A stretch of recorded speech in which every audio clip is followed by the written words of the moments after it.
सईद और आप देख रहे हैं सिटी वन न्यूज।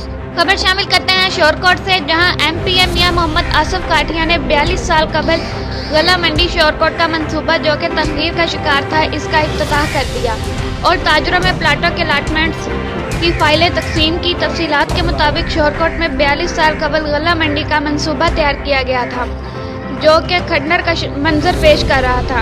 मुकामी एमपीए मियां मोहम्मद आसिफ काठिया और चेयरमैन मार्केट कमेटी मियां अल्ताफ हुसैन काठिया की खसूसी कावज से गला मंडी को आबाद करने का मंसूबा बहाल कर दिया गया, जिसकी मुकामी ताजरों में अलाटमेंट की फाइल तकसीम की गई और एमपीएम मियां आसिफ काठिया ने गला मंडी के इस मंसूबे का इफ्तिताह किया।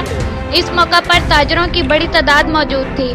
इस मौका पर चेयरमैन मार्केट कमेटी शोरकोट मियां अल्ताफ हुसैन काठिया ने कहा कि ताजरों की फलाह बहबूद के लिए अपनी कोशिशें जारी रखेंगे और इंशाअल्लाह गला मंडी शोरकोट का शुमार पंजाब की मिसाली गला मंडियों में होगा। उन्होंने एमपीएम मियां मोहम्मद आसिफ काठिया का शुक्रिया अदा किया, जिन्होंने शोरकोट के अवाम के लिए गला मंडी के मंसूबे को बहाल करके